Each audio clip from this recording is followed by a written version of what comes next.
Je vous présente Bernadette Lafont. Un conseil, ne lui parlez surtout pas de travail. Parlez-lui de jeu, du plaisir de jouer. La voici dans un ancien couvent des Deux-Sèvres, puis dans son appartement parisien. Elle a invité quelques amis, cinéastes, artistes, sa fille et sa petite-fille, à venir jouer avec elle. Parce qu'avec Bernadette, le jeu est une affaire d'équipe. Premier joueur en vue, sur le terrain, André S. Labarthe. Alors justement, je voulais te montrer un truc, je pense que peut-être tu trouverais ça. Qu'est-ce que c'est? C'est un mystère un peu. Là, sous un petit tilleul. Ouais. Voilà. Alors, qu'est-ce que c'est? Sous un tilleul? Oui, sous un tilleul. Attends, c'est un fruit? Je pense que c'est un fruit. Alors moi, je pensais que peut-être c'était un petit coin tombé ayant une sorte de maladie de peau comme une crise d'acné par tous les boutons, ou alors un fruit exotique qui aurait perdu quelqu'un dans ses courses à tes fruits exotiques, non? Non.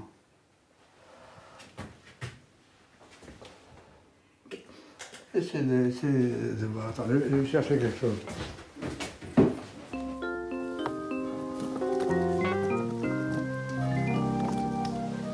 En 1955, je vivais à Nîmes avec mes parents. Et c'était les vacances, le lycée était fini, le bac était passé. Et donc j'avais un peu de liberté et je me baladais avec une amie qui m'avait dit « Viens donc aux arènes, aux arènes de Nîmes, donc il se passe des choses. Il y a Raymond Hermantier qui monte à Jules César, de Shakespeare, il y a plein de très beaux garçons qui sont là, ils prennent tous des coups au Café de la Bourse en face des arènes. Donc je vais avec ma copine. Et il y avait un garçon très beau qui avait une voiture Samson noire avec coussin rouge à l'intérieur, t-shirt enfilé noir, enfin une bombe. Et ma copine me dit, celui-là, il est vraiment bien. Je dis, oui, il est vraiment bien. Je le trouve un peu vieux, moi. Pour moi, il avait quand même 25 ans, j'en avais 17, même pas. Ce garçon me remarque, vient me voir, c'était Gérard Blain. Il vient quelques temps après me rejoindre dans les Cévennes. Et là, il commence à faire la cour beaucoup à mes parents, évidemment. Et je ne sais pas comment ça s'est passé. C'était vraiment pour moi une histoire d'adulte, quelque part. Bref, il y a des fiançailles qui s'annoncent. Donc, on se marie un an après. Lui, il était malin parce qu'il me disait que je pourrais t'aider pour la danse, je connais des gens à l'opéra. Enfin, voilà, je ne pensais pas au cinéma parce qu'il avait dit d'entrée, ma femme ne fera jamais de cinéma. Donc, on se marie, j'arrive à Paris, où je m'ennuie beaucoup. Et puis, dans le courant de l'hiver, j'accompagnais, je trottinais derrière Gérard, l'accompagne au Cahier du cinéma. Et là, il y avait évidemment tous les gens du Cahier. Bazin était encore là, Romer, Valcroze, Jean Daumarquis, Chabrol, Rivette, Truffaut. Et puis, tout ce beau monde décide d'aller à Cannes. Donc, c'était en 57.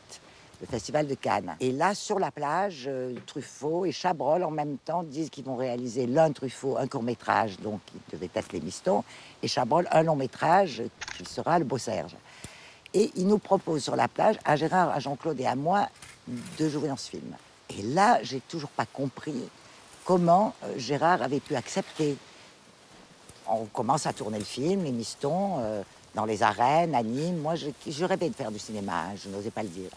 Mais pour moi, le rêve, c'était quand même très hollywoodien. Hein. C'était Leslie Caron, un Américain à Paris. Là, je m'appelais Bernadette. Je tournais avec mes vêtements, chez moi, dans mes décors. J'étais un peu déçue. Mais en même temps, c'était quand même du cinéma. Donc, c'était bien, un peu problématique avec Gérard parce que, bon, il n'aimait pas que je fasse du cinéma. Donc, il était parti à Paris pour faire un doublage ou je ne sais pas quoi. Donc Truffaut profitait qu'il ne soit pas là pour faire des plans avec moi, qu'il n'aurait peut-être pas fait s'il avait été là, notamment la jupe qui vole. Au début de la nouvelle vague, je ne sais pas quoi, on a dit, les gens qui étaient contre les nouveaux films des jeunes cinéastes ont dit, finalement, c'est pas très différent de ce qui s'est fait avant. La différence pour moi entre un film comme Aimez-vous Brahms et La peau douce, qui est le dernier que j'ai fait, c'est simplement que c'est la même chose, c'est le même film, simplement que dans La peau douce, ce sont les acteurs qui correspondent aux personnages qui les jouent. Les choses sont senties justes et on essaye en tout cas et de les faire ressentir justes. Alors que dans l'autre, tout était faux parce que c'était un film que ne pouvait jouer ni Ingrid Bergman, ni Anthony Perkins, ni Yves Montand. Donc on partait dans le mensonge depuis le départ. Et puis après, on va à Sardan, dans la Creuse, donc fin d'année 57. Et là, on fait le Beau Serge. Et après le Beau Serge, Gérard me met dans un train pour retourner chez ma mère en me disant « je pense qu'on ne se reverra plus », quoi, parce qu'il n'avait pas envie que je fasse du cinéma. Et à Nîmes, mes parents m'ont dit « bon, c'est pas grave, ça fait jamais qu'un an que tu es parti, tu vas reprendre les cours et tout ça ». Et j'ai dit « ah non, non. Maintenant, je remonte à Paris, s'il vous plaît, donnez-moi un peu d'argent. Je me débrouillerai pour avoir une petite chambre, mais je veux aller faire du cinéma ».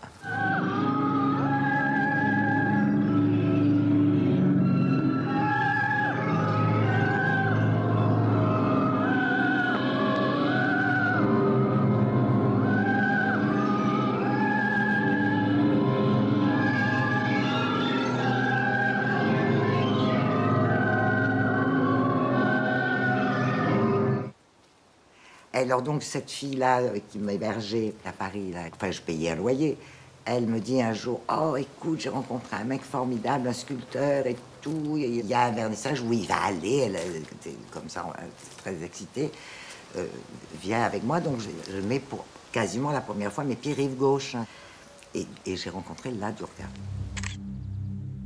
Alors je ne l'ai pas trouvé du tout aussi séduisant que ce me disait ma copine, moi il m'a fait très peur. Je l'ai trouvé très effrayant, comme si j'avais une prémonition de tout ce que j'allais traverser avec lui. Donc voilà, et après, on s'est mis ensemble et mariés pour faire plaisir aux parents.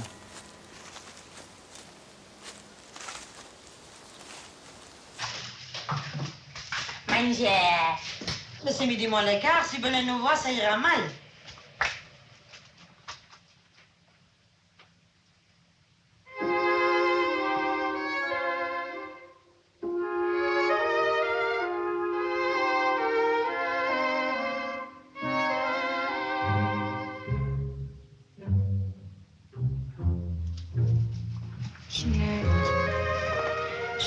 J'ai peur. Me demande pas pourquoi, je n'oserais pas te répondre.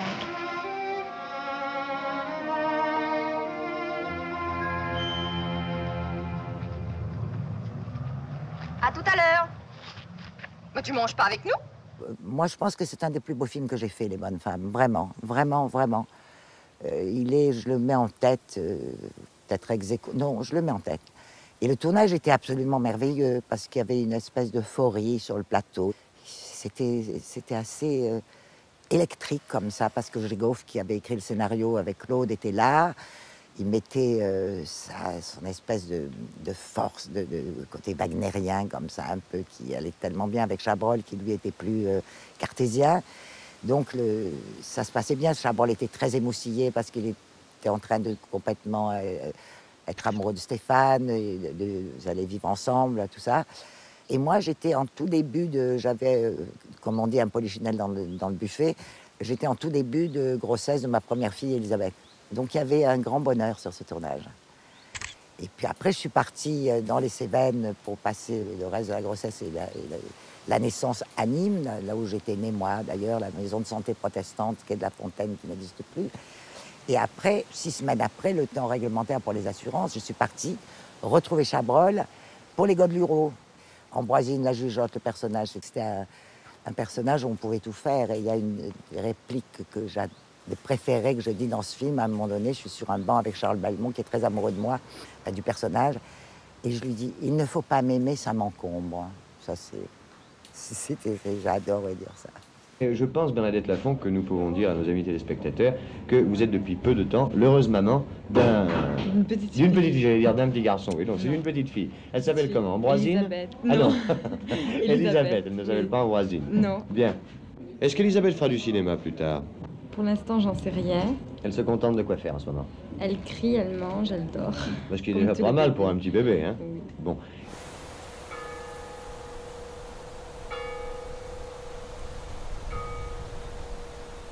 On habitait avec Yurka à la campagne. Là où on a tourné Marielle Curé, une partie de Paul, hein. Mais j'étais pas du tout...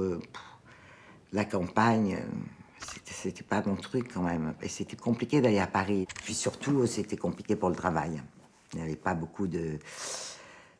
c'est-à-dire les gens, tu fais un enfant, c'est bien. 2, 11 mois après, ah bon, ah oui, c'est amusant. Un troisième, c'est fini, là, on t'appelle plus. On reçoit une lettre, comme j'ai reçu de Truffaut, vous avez choisi la vie, j'ai choisi le cinéma, nos routes ne se rencontreront peut-être plus. Ok. C'est là où quand même j'ai commencé à me dire que il fallait peut-être faire quelque chose. Hein.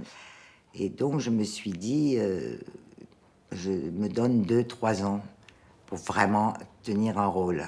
Alors là, je suis venue à Paris avec une copine, Berthe Grandval, qui était peintre, qui m'a prêté son atelier. Et elle est venue à la campagne. Et elle me donne un billet aussi, ce soir, toute seule. Elle me dit, va voir ça, c'est très bien. Et ce billet, c'était pour aller voir les idoles de Marco au Bilboquet. Voilà. Donc, tu sais, quand tu arrives comme ça, à nous de Paris, les enfants étaient chez mes parents, j'avais pas de problème et tout ça. Le mari était complètement d'accord, tout allait très bien, j'avais un appartement, tout ça. Et je vais au théâtre. Et je vois Calfon, Clémenty, Bulogier, la musique sur scène. Et je me dis, mais alors moi, je veux absolument travailler avec ces gens. À combien d'exemplaires avez-vous vendu votre dernier disque? 2 300 000 exemplaires, mon père. Oh, que c'est beau. Oh, que c'est bien. Oh, que c'est beau, que c'est bien, n'est-ce pas? C'est admirable. Nous ferez-vous l'honneur de chanter votre dernier tube? Oh, madame, je ne sais pas si je dois. Mais si. Alors, dans ce cas, monsieur l'abbé... Oh Dieu, regarde tes enfants, comme ils sont contents de chanter tes louanges, entonnons l'hymne des anges. Gloire à Dieu au plus haut des cieux, alléluia, Dieu nous v'là tous là. Ô Dieu, dans tes armées, nous voulons combattre l'impiété et faire régner en France foi, charité, espérance. Gloire à Dieu au plus haut des cieux. Oh, c'est moi. De petits pots pour les pigments. Ah, super. Merci. Nettoyer. Impeccable. Ça va? Oui. Fait pas bien chaud? Non, pas tellement, non. André, celui qu'il aimait bien, c'est celui-là. Hein. Non, non, c'est celui-là. Le bout, les ouais. blancs, les blancs. Faut lui plaisait bien. Dis donc, ça, tu en fais quoi? Hein? Moi, j'aimerais bien l'avoir. Ben... Si je te le remplace par un autre torchon. Ben ouais, bon, ben ok. Ouais. Ah. Ouais. Ça peut marcher. Ouais, je sais que t'aimes les belles choses. Ouais, puis surtout, ça fera un double. Ouais, très bien. Non, parce que j'ai besoin d'un tissu, là, pour ça. Oui, mais ça, je te le remplacerai. Ok, sympa.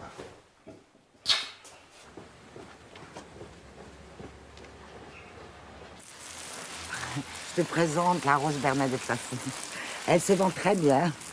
Les fleuristes en sont très contents. Moi, quand on m'a proposé ça, j'étais ravie, bien sûr, très honorée, très émue. Et j'ai dit, je veux bien, mais si elles sentent pas bon, j'en veux pas.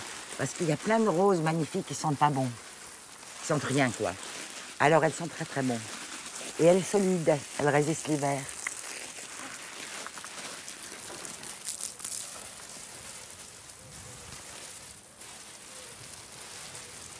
Le buis, j'adore. Hein.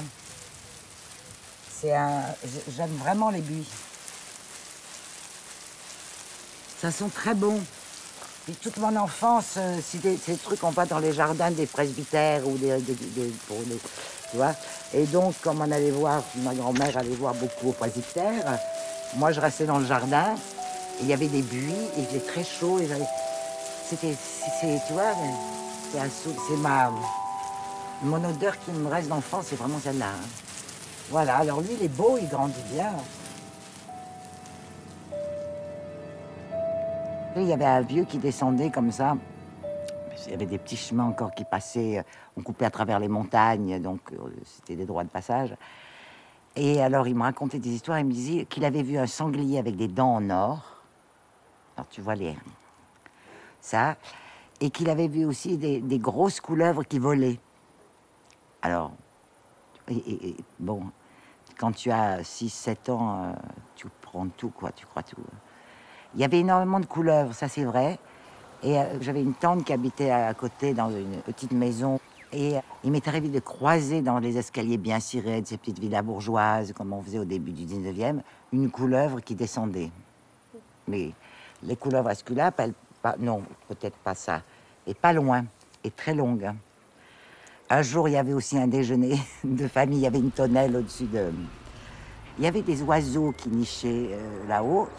Et il y avait des bruits d'oiseaux toujours, mais il y avait vraiment beaucoup de bruits d'oiseaux à un moment donné. Et puis tout d'un coup, il y a une énorme couleuvre, qui a chuté au milieu de la table. Parce que les mères, elle avait dû avoir peur, quoi. Elle n'a pas pu, tu vois, elle s'est fait avoir par les oiseaux. C'est pour ça qu'il y avait ce charivari. Je te dis pas, mon Dieu. Mais je me souviens que j'avais enterré cette couleuvre. Oui, alors des trucs comme ça, il y en avait tout le temps. Là, c'est tout beau, tout propre, mon beau.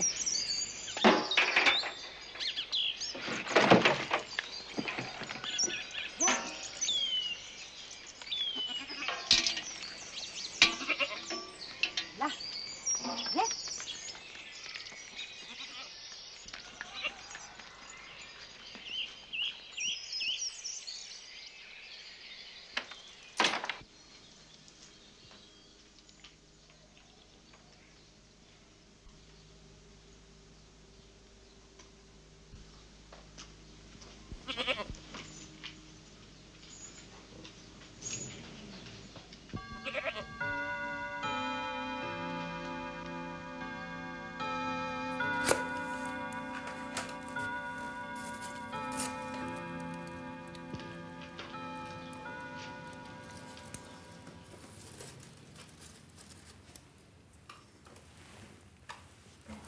Un acteur, on doit vraiment être dirigé. Surtout plus il a de tempérament et plus il faut le diriger. Sans ça, ça déborde, quoi. Et vous vous classez parmi les gens qui ne manquent pas de tempérament. Je crois, oui. Faut demander à l'équipe qu'est-ce qu'ils en pensent. Vous voyez, faire volte-face, c'est-à-dire d'aller presque jusqu'au rideau, puis le côté « Ah, merde parce que quand même, elle est prudente. La dernière fois, elle s'est fait... Et elle revient sur ses pas. Et le rideau, c'est lequel? Le rideau là-bas, hein. Oui, c'est ça. OK. Très bien. Allez. Une belle fille comme moi, c'est un très beau souvenir de tournage. Parce que Truffaut, il aimait bien amener les gens en extérieur. Parce que comme ça, ils étaient tout pour le film. Était à Béziers, dans le sud, avec tout le temps les gens qui arrivaient, Brasseur, Denner, Léotard. Il y avait une fête chaque fois. C'était très, très bien. Et puis, on tournait les histoires de prison au début, quand Stanislas vient interviewer Camille Bliss, que je jouais. Il y avait beaucoup de textes. Et il m'avait dit, vous ne la prendrez pas, ça, parce que ça va être fait en voix off. Donc, je ne m'étais pas occupée. Puis, le matin du tournage, des images de ça, il me dit, il était très malin, Truffaut, parce qu'il savait très bien stimuler l'amour-propre des acteurs. Il disait, on va faire une version où, en fait, on tourne et vous dites le texte. Et je dis, mais François, quand même, il y en a des tartines, hein. Oh, il me dit, mais vous, je suis sûr, vous pouvez lire 2 fois le Figaro et puis vous le récitez par cœur. Alors ça m'a... Effectivement, je me suis mis sur le truc et on l'a fait. Alors ce fumier, hein, il était tellement pressé de me déshonorer. Mais vous étiez encore jeune fille lorsque vous l'avez rencontré? Pas des masses, pas des masses.